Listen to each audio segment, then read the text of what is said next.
Dignity ఎగట్. ఇప్పుడు మనం ఏం చేయబోతున్నాం? ఇప్పుడు మనం రైళ్ళని ముందుకు నెట్టబోతున్నాం. మన చేతులతోనే నెట్టబోతున్నాం.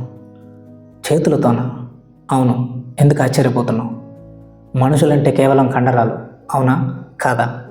Electrical system, interlocking, copper, steel, wire ఇలాంటి మెకానిజం ఏమీ లేని రోజుల్లో మనుషులు వాళ్ళ చేతులతోనే లాంతర్లు పట్టుకొని రైల్వే స్టేషన్ దగ్గర రైల్వే ట్రాక్స్ పక్కన సిగ్నల్స్ లాగా పనిచేశారు. ఇప్పుడు మనం అదే పని చేయబోతున్నాం.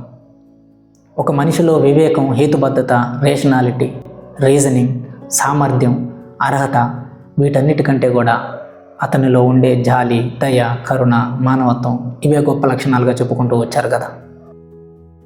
ఒక మానవ సమాజం వాళ్ళు కనిపెట్టిన పరికరాలను బట్టి వాళ్ళ ఆలోచన స్థాయి ఏంటనేది మనం నిర్ధారించవచ్చు. కానీ ప్రస్తుతం ఇందుకు పూర్తి విరుద్ధంగా ఉంది. మీ ఆలోచన స్థాయికి తగ్గ పరికరాలని మీరు ఇప్పుడు వాడబోతున్నారు. ఇక్కడున్న 300 మంది ఇంజనీర్స్లో అందరికీ మానవత్వం ఉంది. మీకున్న మానవత్వంతో ఏ ఒక్కరైనా ఈ రైల్వే ఇంటర్లాకింగ్ సిస్టంలో, ఈ సర్క్యూట్లో ఎక్కడ ప్రాబ్లం ఉందో ఐడెంటిఫై చేసి దాన్ని రిజాల్వ్ చేయగలరా? ఏ ఒక్క ఇంజనీర్ అయినా మీ మానవత్వంతో ఆ ప్రాబ్లంని రిజాల్వ్ చేయగలరా? రేపు చికాగో నగరం నుంచి వస్తున్న ఆ ఎక్స్పర్ట్ ఇంజనీర్ వచ్చి ఈ ప్రాబ్లంని రిజాల్వ్ చేసే వరకు మీకున్నది ఒకటే ఆప్షన్. మీ చేతులతోనే ఈ రైళ్ళను ముందుకు నెట్టాలి.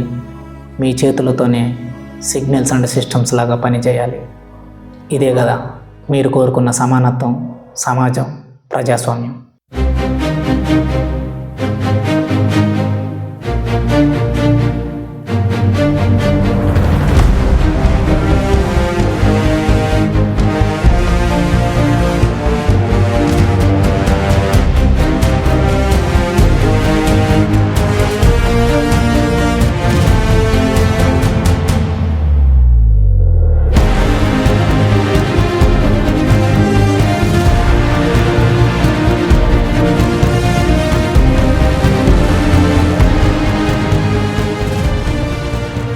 అందరికీ నమస్కారం. ఈరోజు మనం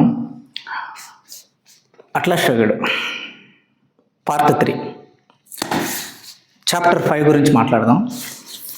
so just now chapter 5 is completed. So chapter 5, so తెలుగులో చాప్టర్ 5 వాళ్ళ సోదరుల సంరక్షకులు, ఇది చాప్టర్ పేరు. యాక్చువల్గా ఈ చాప్టర్ పేర్లు తెలుగులో కొంచెం వెరీ పాలిష్డ్గా, వెరీ డెకరేటివ్గా అనిపిస్తున్నాయి, కానీ actually it has lot of meaning inside. Their brothers keepers, ఇంగ్లీష్లో దీని టైటిల్. ఈ పర్టిక్యులర్ చాప్టర్లో ఐన్ ర్యాండ్ గారి కాంటెక్స్ట్ ఏంటంటే, ప్రతి మనిషి తన జీవితంలో కొన్ని ఆబ్జెక్టివ్స్ ఉంటాయి, కొంత ప్యాషన్ ఉంటుంది, కొన్ని పనులు చేయాలి, ఇది సాధించాలి, ఇది చెయ్యాలి అని. సో ఇలాంటి పాత్ కోరుకుంటున్న, ఇలాంటి పాత్లో వెళ్తున్న కొంతమంది జీవితాల్లో ఫ్యామిలీ వైపు నుంచి వాళ్ళకి ఎదురవుతున్న సిచ్యువేషన్స్, ఫ్యామిలీ వైపు నుంచి వాళ్ళకు వస్తున్న అపోజిషను, ఒక అడ్డుదారి ఏదైతే ఉంటుందో అది ఆబ్జెక్టివ్తో, ఒక గోల్ మైండ్ సెట్తో ఒకటి సాధించాలని ముందుకెళ్తున్న వ్యక్తికి ఎలా అడ్డుపడతాయి. ఒక మనిషి జీవితంలో సక్సెస్ పొందాలన్నా లేదా ఫెయిల్యూర్ అవ్వాలన్నా ఒక సొసైటీ యొక్క కాంట్రిబ్యూషను, అంటే in terms of success failure అంటే నాట్ పర్సనల్లీ, ఏదైతే ఒక బిజినెస్, ఒక డబ్బు, ఒక ఫేమ్, ఒక కీర్తి వీటన్నిటితో ఇంటర్లింక్ అయ్యి దాంతోపాటు పర్సనల్ గ్రోత్, ఇంటర్నల్గా మన యొక్క సాటిస్ఫాక్షను, సంతృప్తి వీటన్నిటిని కలిపి మనం జనరల్గా సక్సెస్ అంటాం. సొసైటీ యొక్క ఇన్వాల్వ్మెంట్ ఒక మనిషి జీవితంలో ఎలా ఉంటుందో దాని గురించే జనరల్గా మనుషులు మాట్లాడతారు. కానీ ఐన్ ర్యాండ్ గారు ఫ్యామిలీ యొక్క ఇన్వాల్వ్మెంట్, ఫ్యామిలీ యొక్క ఇన్ఫ్లుయెన్స్ ఎలా ఉంటుందనేది కూడా స్పష్టంగా ఈ చాప్టర్లో చెప్తారనమాట.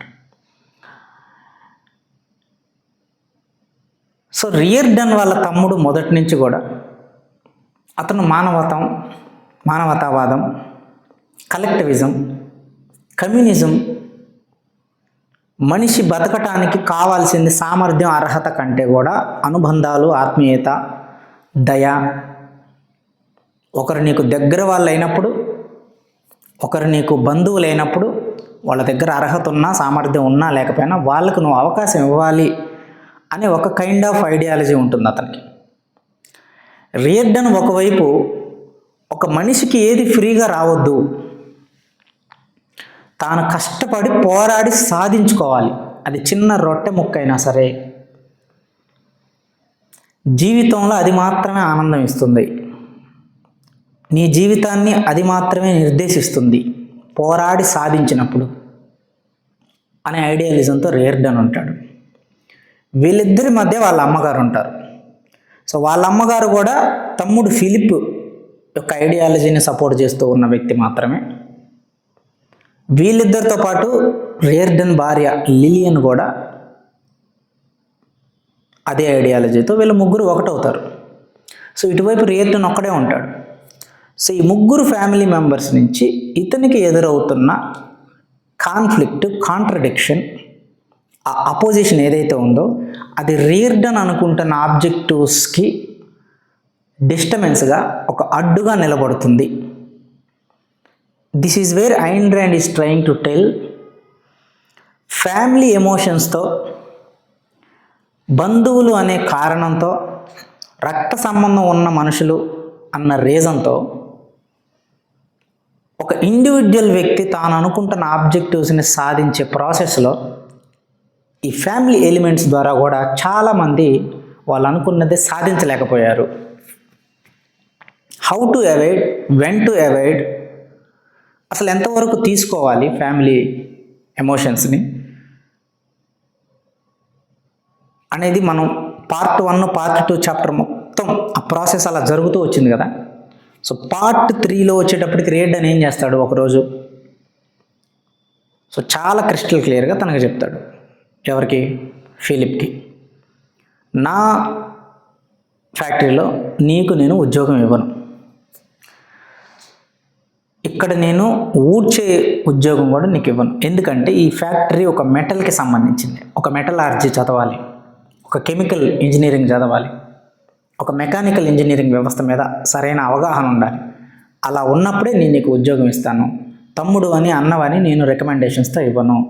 అంటే this is where exactly he is not supporting the reservations, he is supporting the competition, deservability, accomplishment kind of యాటిట్యూడ్ని అతను ఎక్స్పెక్ట్ చేస్తున్నాడు వాళ్ళ తమ్ముడి దగ్గర నుంచి. వాళ్ళ తమ్ముడు అలా కాదు, నాకు ఇచ్చి తీరాలి ఉద్యోగం నువ్వు అని అంటాడు. సో ఎప్పుడైతే రియర్డన్ తాను అనుకున్న నిర్ణయాన్ని క్లియర్గా చెప్తాడో, నువ్వు రోడ్డు మీదకి వెళ్ళి అడుక్కున్నా సరే నాకు సంబంధం లేదు అని అంటాడో, ఆ రోజు తాను అదే క్లారిటీ మెయింటైన్ చేస్తూ ఇక నుంచి ఫ్యామిలీ పేరుతో, ఫ్యామిలీ రిలేషన్షిప్స్ పేరుతో ఎవరైనా సరే నాలో అన్నెసరీ గిల్ట్ని క్రియేట్ చేయాలని ట్రై చేస్తే దాన్ని నేను యాక్సెప్ట్ చేయకూడదు. That is what undeserved guilt. నువ్వు చెయ్యని తప్పుకి, నువ్వు కాని వ్యక్తిత్వానికి అది నువ్వే అని చెప్పి నీ మీద ఒక భ్రమ క్రియేట్ చేసి నీలో ఒక గిల్ట్ క్రియేట్ చేస్తారు. This is what the demoralisation concept. ఇది సమాజంలో ఎవరైనా సరే ఒక ఫేమస్ అయిన వ్యక్తి వేరే రంగానికి, పాలిటిక్స్కి వచ్చినా, లేకపోతే అతను ఇంకొంచెం నెక్స్ట్ లెవెల్కి ఏదైనా చేయాలనుకుంటున్నా, అదే రంగంలో ఉన్న వ్యక్తుల దగ్గర నుంచి డిమారలైజేషన్ వస్తుంది. ఆ డిమారలైజేషన్ చేసినప్పుడు ఏమవుతుందంటే మనిషిలో ఒక గిల్ట్ క్రియేట్ అవుతుంది. ఎప్పుడైతే ఒక మనిషిని నువ్వు గిల్ట్ ఫీల్ అయ్యేలా క్రియేట్ చేస్తే ఆ మనిషి ఫోర్స్ ఆగిపోతుంది అనమాట. That is actually psychological factor. So ఈ విషయాన్ని డేగ్నీ ద్వారా గ్రహించిన రియర్డన్ సో క్లియర్గా చెప్తాడు, ఇక నుంచి నువ్వు నా ప్రొటెక్షన్లో బతకటానికి నేను ఒప్పుకోను, నీ పని నువ్వు చేసుకొని బతకాలి, నా కంపెనీలో నీకు ఉద్యోగం ఇవ్వను అని చెప్పి తన స్టాండ్ క్లియర్గా చెప్పి నేను వెళ్ళిపోతున్నాను ఇక్కడి నుంచి. లిలియన్కి కూడా చెప్తాడు, 20-30 మంది లాయర్లను కొని ఈమె నుంచి నాకు విడాకులు కావాలి, ఎంత డబ్బు ఖర్చు అయినా పర్లేదు, మొత్తం నా ఆస్తి అమ్మైనా సరే ఆమెతో నేను ఇక నుంచి కలిసి ఉండను అని చెప్పేసి ఆ విడాకులకి లాయర్లతో అప్లై చేయిస్తాడు.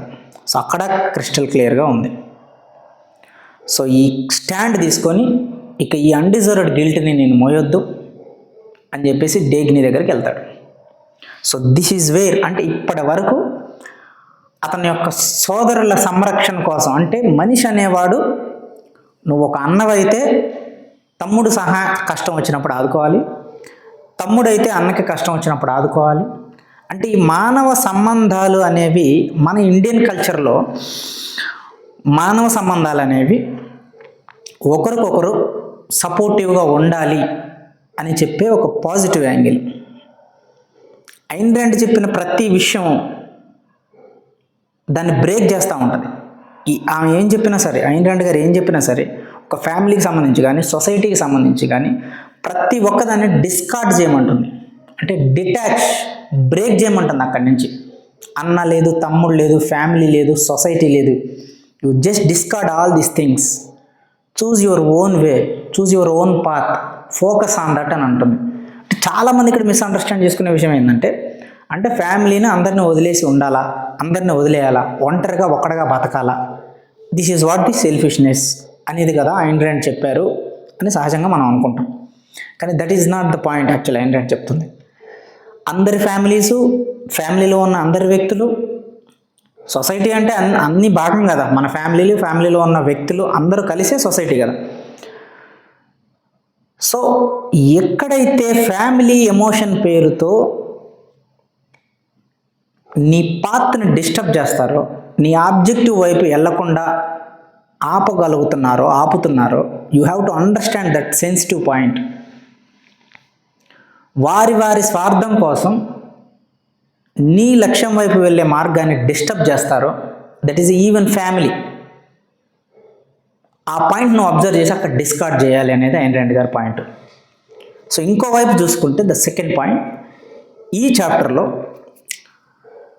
డేగ్ని చివరిసారిగా జేమ్స్ వాళ్ళ సొంత అన్నయ్య సెప్టెంబర్ 2వ తారీఖు కంప్లీట్గా ఫ్రాన్సిస్కోకి సంబంధించిన కాపర్ ఇండస్ట్రీలు, కాపర్ కంపెనీస్ ఏవైతే ఉంటాయో టోటల్ అమెరికా నగరంలో అవన్నీ సెప్టెంబర్ 2న నేషనలైజేషన్ అయిపోతాయి.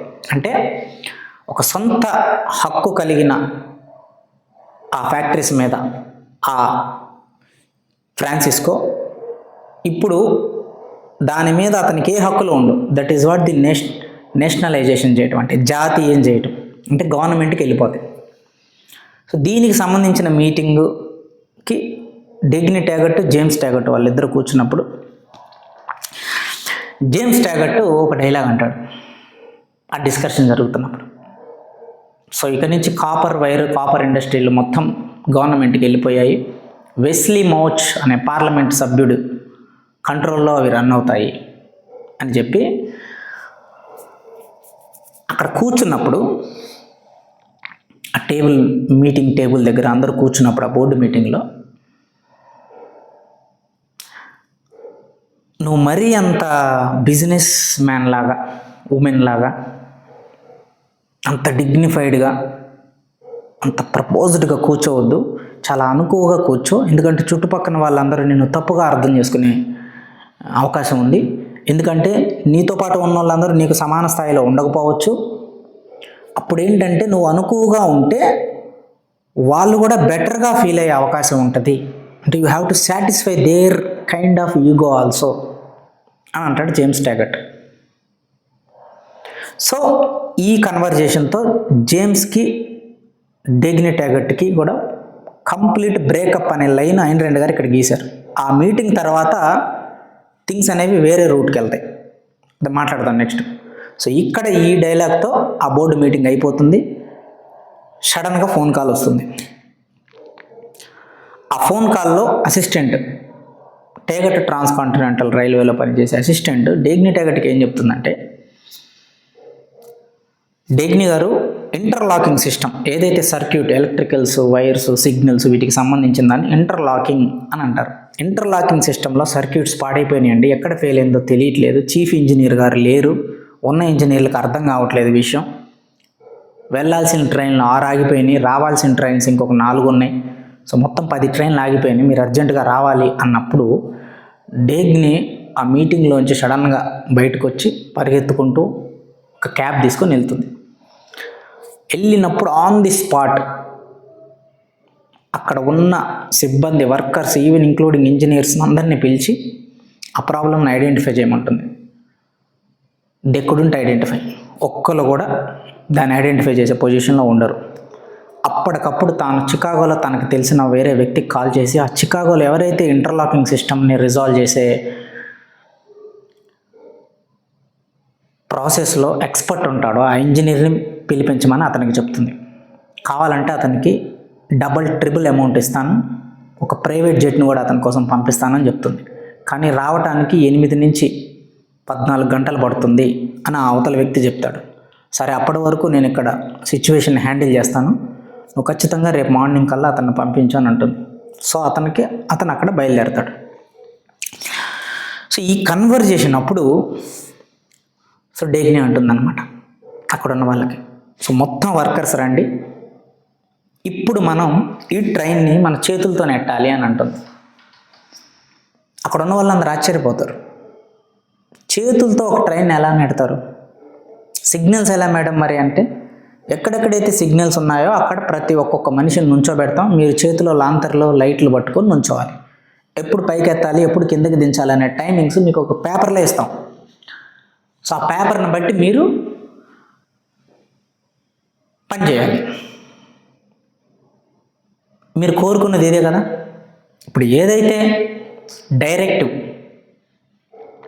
చట్టం తీసుకొచ్చాడో వెస్లీ మోచు, అందరూ వాళ్ళ శక్తి మేరకు పనిచేయాలి, కానీ జీతం మాత్రం సమానంగా ఇస్తాం,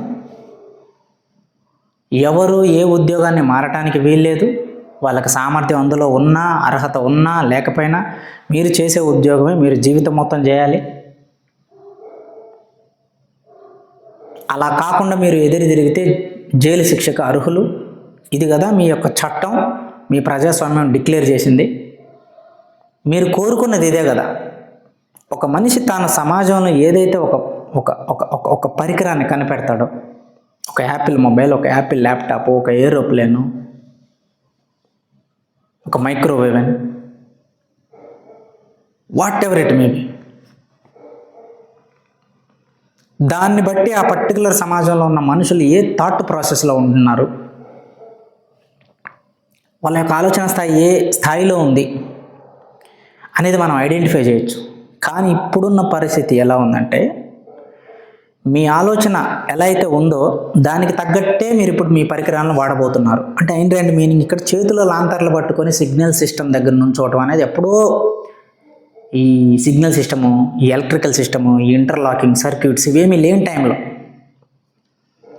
ఆ కాలానికి మీరు వెళ్ళబోతున్నారు. మీ ఆలోచనకు తగ్గ కాలానికి మీరు వెళ్ళబోతున్నారు. మీరు కోరుకున్నది ఇదే కదా, మీరు కోరుకున్న సమానత్వం ఇదే కదా, మీరు కోరుకున్న ప్రజాస్వామ్యం ఇదే కదా. ఇప్పుడు ఈ ట్రైన్ని చేతులతో నెట్టండి. లేదా మీకున్న ఒకే ఒక ఆప్షన్, రేపొద్దున ఆ చికాగో నగరం నుంచి వచ్చే ఆ ఎక్స్పర్ట్ ఇంజనీర్ వచ్చే వరకు మీరు వెయిట్ చేయండి అని అంటుంది. అని అక్కడ ఒక 500 మంది వర్కర్సు చేతిలో లాంతర్స్తో నిలబడి పట్టుకున్నప్పుడు వాళ్ళందరికీ ఎదురుగా డేగ్ని టేగట్, ఎడ్డీ విల్లర్సు వాళ్ళందరూ కొంచెం వీళ్ళకి పైనగా నుంచొని ఆర్డర్స్ ఇస్తూ ఉంటుంది. తను ఎలా నుంచోవాలి, ఎక్కడ నుంచోవాలి, మీరు ఏ టైంలో లాంతర్లు పైకి ఎత్తాలి, సిగ్నల్స్ లాగా మీరు ఎలా వర్క్ చేయాలి రేపు మార్నింగ్ వరకు అని ఆ ఇన్పుట్స్ ఇస్తున్న టైంలో, అలా ఒక్కొక్కరిని చూసుకుంటున్న టైంలో కరెక్ట్గా ఒక పర్టిక్యులర్ ప్రదేశం దగ్గర తనకి ఒక కళ్ళు కనపడతాయి, ఒక 2 కళ్ళు. ఆ కళ్ళను ఎక్కడో చూసినట్టుంది, ఆ జుట్టు కనపడుతుంది. ఈ జుట్టు, ఈ కళ్ళు, ఇంత శక్తివంతమైన కళ్ళను నేను ఎక్కడో చూశాను అని అలా ఒక్క నిమిషం అట్లా తిరిగి ఇటు మళ్ళీ తన తల తిప్పే టైంకి డేగ్నికి అర్థమైపోతుంది ఆ 200-300 మంది జనాల మధ్య లాంతర్ పట్టుకొని ఇట్లా నుంచున్న వ్యక్తి జాన్ గాల్ట్. సో ఇప్పుడు జాన్ గాల్ట్ అని తాను గుర్తించిన తర్వాత అక్కడి నుంచి తాను పక్కనున్న అండర్ గ్రౌండ్ ప్రదేశానికి వెళ్ళిపోతుంది. అండర్ గ్రౌండ్ ప్రదేశానికి వెళ్ళిన తర్వాత జాన్ గాల్ట్ కూడా ఖచ్చితంగా ఆ ప్లేస్కి వస్తాడు, తనని గమనిస్తాడు అని చెప్పేసి ఒక కాన్ఫిడెన్స్తో తను అనుకుంటూ ఉంటుంది. సో అనుకున్నట్టుగానే జాన్ గాల్ట్ అక్కడికి వెళ్తాడు. సో జాన్ గాల్ట్ అక్కడికి వెళ్ళిన తర్వాత జాన్ గాల్ట్ డేగ్నీకి మధ్య జరిగిన ఆ సందర్భంలో జాన్ గాల్ట్ చెప్పిన 2 డైలాగ్స్. ఎవరైతే నాకు శత్రువులు ఉంటారో ఆ శత్రువుల్ని నువ్వు కాపాడుతున్నావు. ప్రపంచంలో మేధావి అనేవాడు లేకుండా చేసి ఇప్పటి వరకు ఆకలితో ఉన్న వాళ్ళు, డబ్బు లేని వాళ్ళు, కార్మికులు, కర్షకులు, శ్రామికులు వీళ్ళు మాత్రమే బందులు, సమ్మెలు, స్ట్రైక్స్ చేశారు. For the first time in the world and history ఒక మేధస్సు కలిగిన తెలివైన వాడు స్ట్రైక్ చేస్తే ఎలా ఉంటుందో నేను చూపిస్తాను, ప్రపంచం మోటార్ని ఆపేస్తానని అతను శబదం తీసుకొని అట్లాంటిస్కి వెళ్ళిపోతాడు కదా. ఒక్కొక్క మేధావిని మాయం చేసుకుంటే వచ్చేస్తాడు కదా. ఇక మిగిలింది ఎవరు? డేగ్నీ. ఈ డేగ్నీ ఎప్పుడైతే ఆ సిస్టంలో రైల్వే సిస్టంలో కానీ, ప్రొడక్టివ్ సిస్టంలో కానీ, బిజినెస్లో కానీ ఎక్కడైతే తనకి ఒక సమస్య వస్తుందో, ఒక మేధాపరమైన లోపం వస్తుందో దాన్ని సాల్వ్ చేయగలిగే శక్తి అక్కడున్న ప్రజలు ఎవరికి ఉండదు. ఆ టైంలో డేగ్నీ ఆ పరిస్థితులన్నింటినీ ఆపేసి తాను ఇన్వాల్వ్ అయ్యి రిజాల్వ్ చేస్తుంది. మొదటి నుంచి జరుగుతుంది ఇది. ఒక దేశంలో రైల్వే సంస్థ 1-2 రోజులు ఆగిపోతే ఆ దేశం జీడిపి పడిపోతుంది, తలకిందులైపోతాయి పరిస్థితుల్లో, రవాణా ఆగిపోతాయి. ఎందుకంటే పెద్ద బిజినెస్కి కావాల్సిన చాలా మెటీరియల్ అంతా ట్రైన్ రూట్ ద్వారానే వెళ్తుంది. కరెంటు ప్రొడ్యూస్ కావడానికి కావాల్సిన బొగ్గు చాలా వరకు ట్రైన్ ద్వారానే వెళ్తుంది. అన్ని లారీల్లో, బస్సుల్లో తీసుకెళ్ళలేం.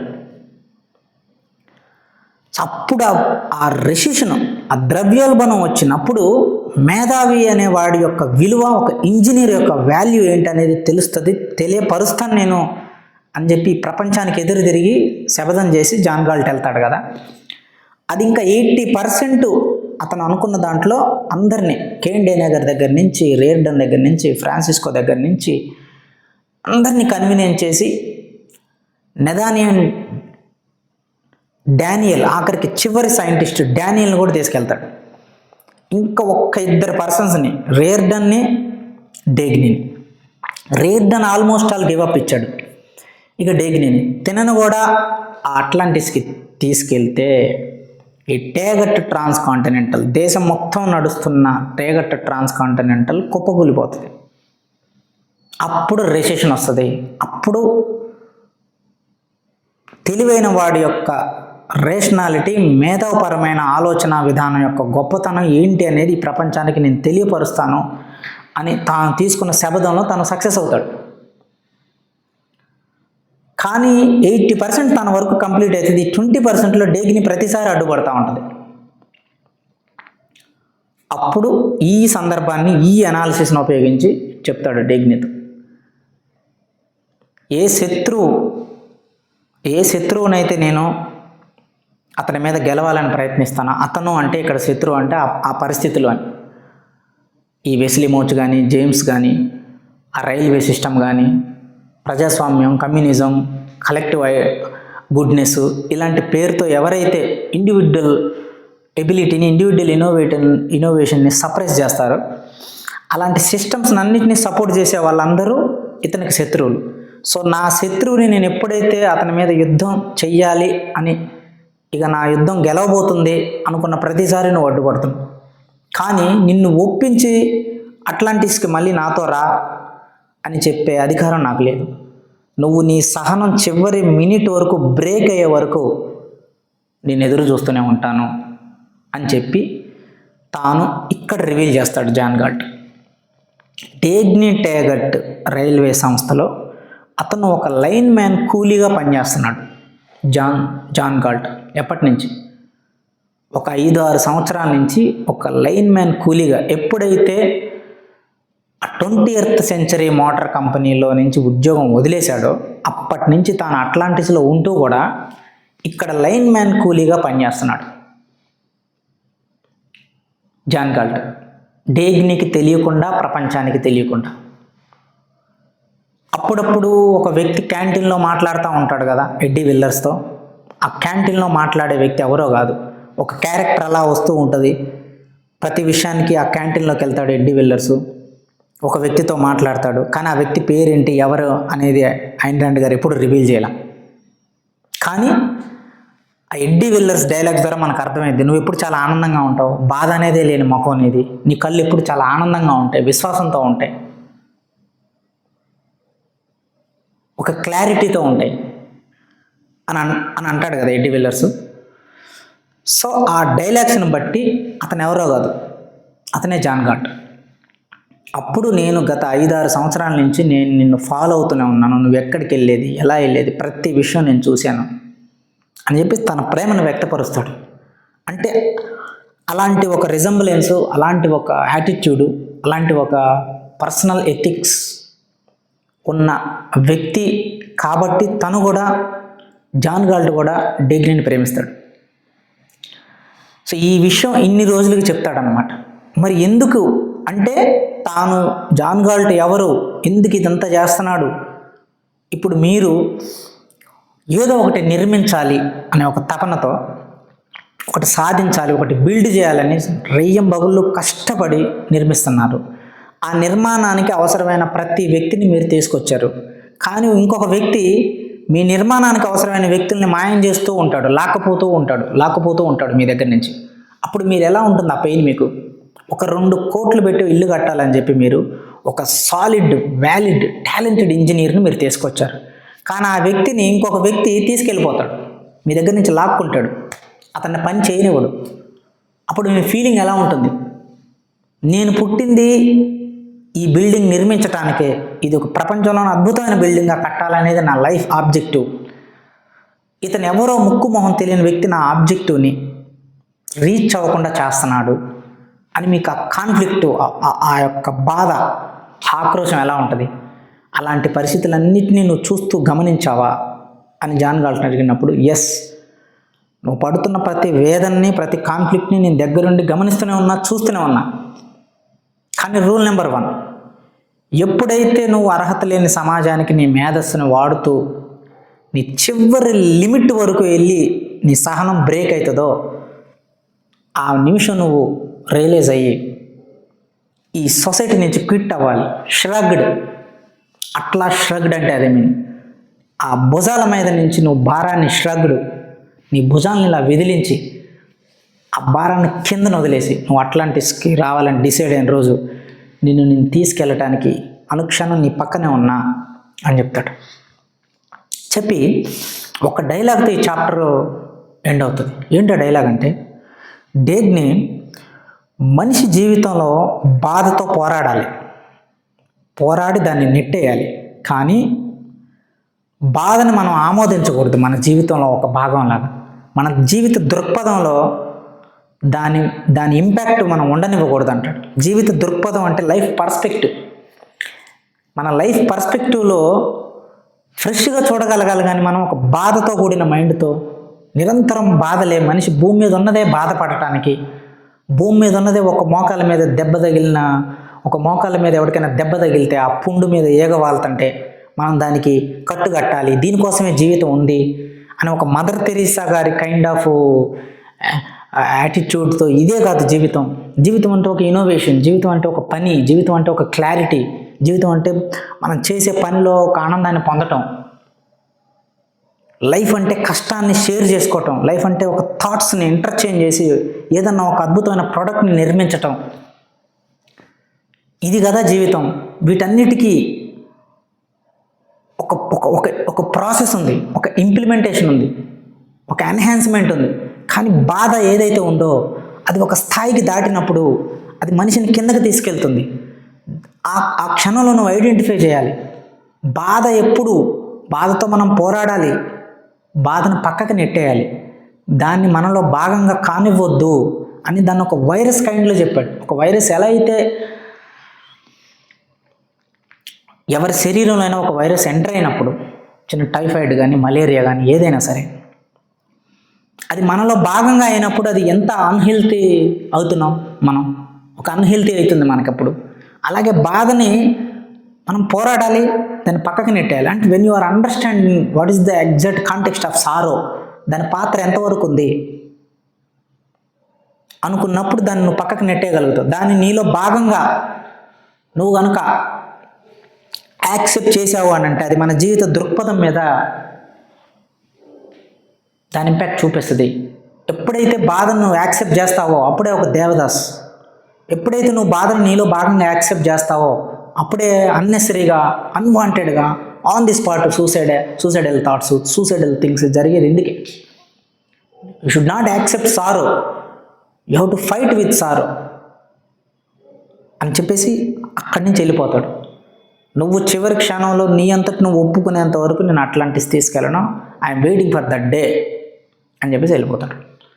So this is a chapter 5. So ఈ చాప్టర్ 5లో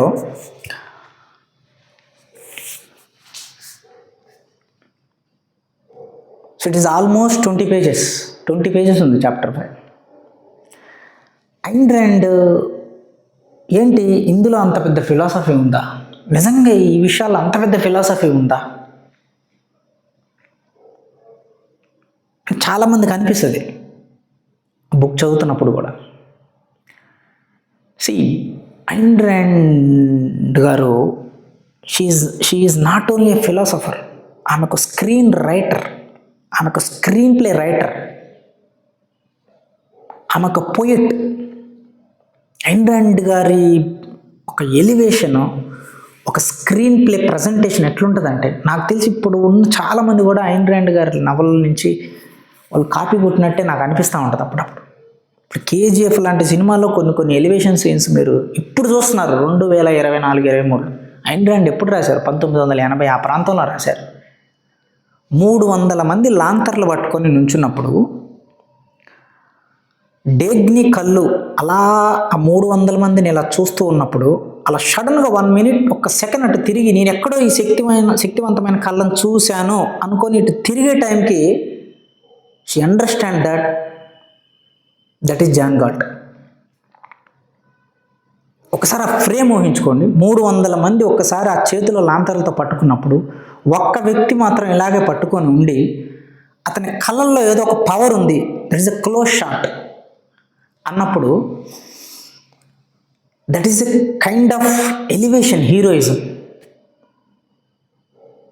అంటే తాను బోర్డు మీటింగ్లో ఉన్నప్పుడు సడన్గా అసిస్టెంట్ ఫోన్ చేసి, మేడం ఇంటర్లాకింగ్ సిస్టమ్ పాడైపోయింది, ఇప్పుడు ఏం చేయాలి అన్నప్పుడు ఆన్ ద స్పాట్ తను ఆ ఫోన్ పెట్టి నేను ఇప్పుడే వస్తున్నానని పరిగెత్తుకుంటూ రోడ్డు మీదకి వచ్చి ఆ క్యాబ్ కోసం ఎతికే ప్రాసెస్లో తాను ఫోన్ తీసుకొని కాల్ చేసి చికాగోలో తన ఫ్రెండ్కి కాల్ చేసి, నాకు అర్జెంటుగా ఇంటర్లాకింగ్ సిస్టమ్ ఎక్స్పర్ట్ కావాలి, ఇన్ని డబ్బులైనా ఎంత $1 సరే నేను పెడతాను, అవసరమైతే డబుల్ ట్రిపుల్ అతనికి ఎంత కావాలంటే అంత ఇస్తాను, తన ప్రైవేట్ జెట్ కూడా పంపిస్తాను, రేపు మార్నింగ్ కల్లా అతను ఇక్కడ ఉండాలి అని చెప్తుంది.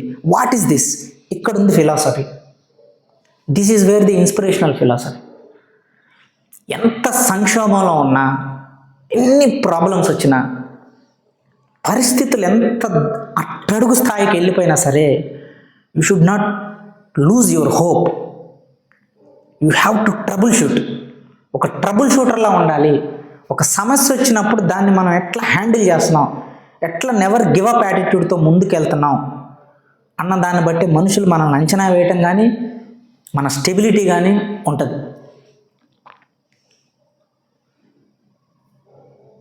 ఆమె క్యాబ్ను పట్టుకునే టైంలో కూడా she is immediately entering in to the thought process, she is immediately entering in to the resolving mind set. అంతేగాని అయ్యో ఇది వచ్చిందని కూర్చొని అక్కడ యాడ్ అవటం ఇలా చేయలే. అంటే this is what the productive thought process అంటే ఇదే. ఐన్ ర్యాండ్ గారు మొదటి నుంచి చెప్తుంది. This is a philosophy. మనకేంటంటే ఫిలాసఫీ అంటే కొటేషన్ల రూపంలో పేజీ తెరవగానే ఒక కొటేషన్ ఉండాలి, మళ్ళీ పేజీ తెరవగానే ఇంకొక కొటేషన్ ఉండాలి. అలా ఉండదు. That's just normal motivation. ఏదో ఒక సింపుల్గా ఏదో ఒక చిన్న డొపామైన్ ఏదో మైండ్లో అట్లా రిలీజ్ అయ్యి ఒక చిన్న ప్లెజర్ ఇస్తుంది నీకు. But but but going forward foundation, ఆ స్ట్రాంగ్ బేస్నెస్లో నీ మీద ఇంపాక్ట్ ఉండదు. Because you are not sequentially, you are not impacted, you are just like impacted, but you forgot. ఒక ప్రాసెస్లో మనిషి కోర్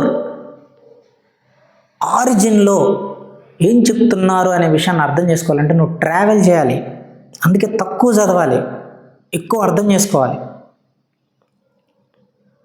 సో క్యాబ్ దొరికే ప్రాసెస్లో తాను ఫోన్ చేసి ఇమీడియట్లీ ప్రాబ్లం అంటే ఒక ప్రాబ్లం వచ్చినప్పుడు దాన్ని రిజాల్వ్ చేయడం కోసమే కొంతమంది పుడతారు. ఇప్పుడు రీసెంట్గా ఇండిగో ట్రైన్స్ కొన్ని క్యాన్సిల్ అయినాయి. ఎందుకు క్యాన్సిల్ అయినాయి?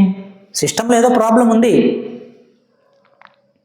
మనం చూస్తున్న ఇప్పుడు ఈ ఇంటర్నెట్ కానీ, ఒక ఇంటర్నెట్, ఇప్పుడు నేను ఒక వీడియో అప్లోడ్ చేస్తే నేను అప్లోడ్ చేసిన వీడియో సిగ్నల్స్లుగా ఆ వేవ్స్, సిగ్నల్ వేవ్స్గా మారి, అనలాగ్ సిగ్నల్స్గా మారి, నెక్స్ట్ అది ఎలక్ట్రికల్ సిగ్నల్స్గా మారి, దాని తర్వాత నెట్వర్క్ లేయర్లో ప్యాకెట్స్గా మారి, ఆ చిన్న చిన్న నెట్వర్క్ లేయర్స్లో ప్యాకెట్స్గా మారిన ప్యాకెట్స్ అంటే మనం పట్టుకునే ప్యాకెట్స్ కాదు, కంప్యూటర్ భాషలో ప్యాకెట్స్ ఈ సంథింగ్ డిఫరెంట్. ఆ వేవ్స్ కొన్ని మహాసముద్రాల లోపల వేసిన ఇంటర్నెట్ సబ్మెరీన్ కేబుల్స్లో ఆ ప్యాకెట్స్ ఫ్లో అయ్యి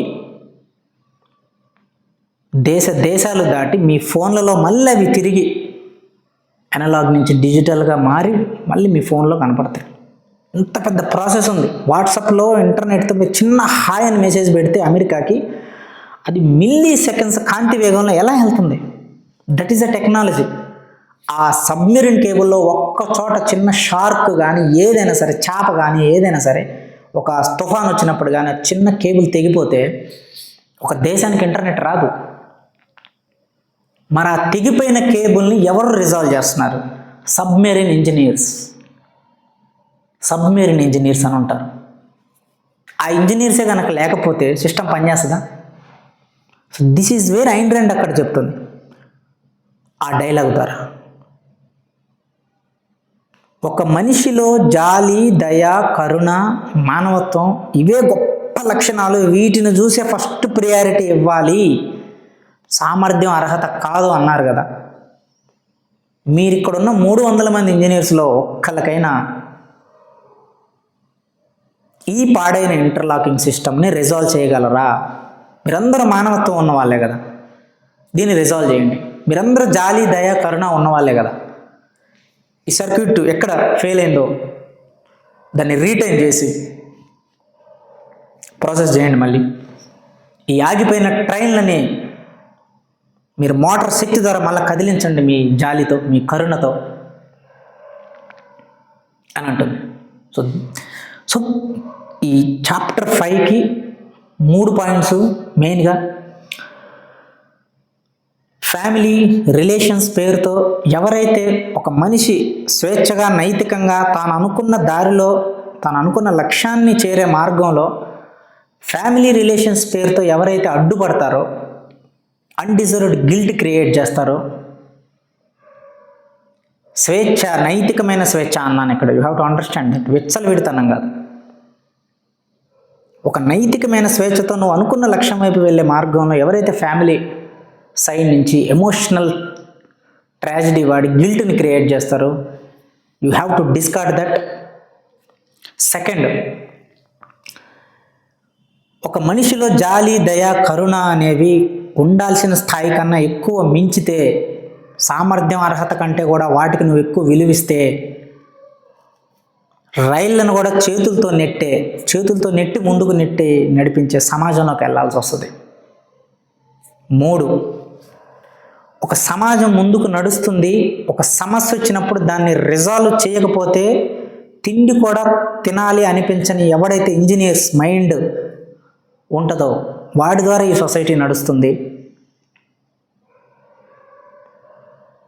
అతన్ని గనక మీరు డిస్కార్డ్ చేస్తే సమానత్వం పేరుతో సొసైటీలో ఎదుగుదల కిందకు పడిపోతుంది. ఇది ఐన్ ర్యాండ్ గారు చెప్పింది. సో డౌన్ ద లైన్ మానవత్వం అనేది ఒక మనిషి మేధస్సును దాటి ప్రయాణం చేయకూడదు ఎప్పుడైనా. అది ఎప్పుడైతే మనిషి మేధస్సును దాటి మానవత్వం అనేది ప్రయాణం చేస్తుందో ఆ సమాజం, ఆ దేశంలో ఎదుగుదల ఉండదు. ఎందుకంటే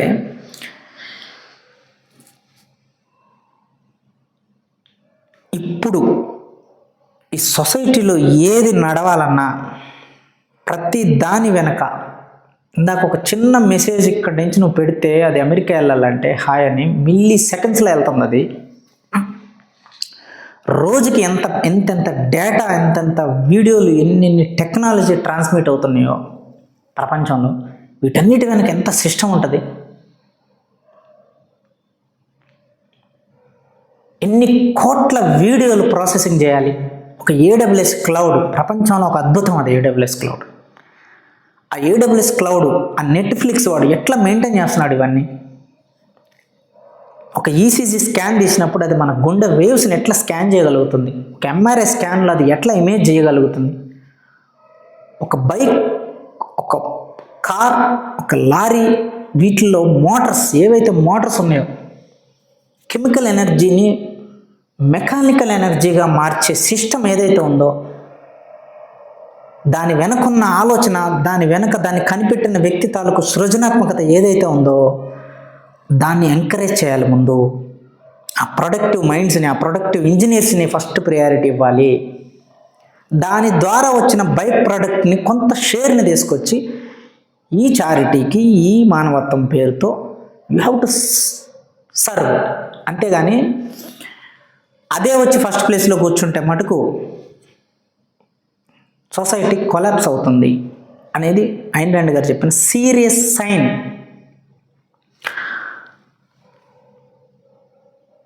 దిస్ ఈజ్ చాప్టర్ నెంబర్ 5.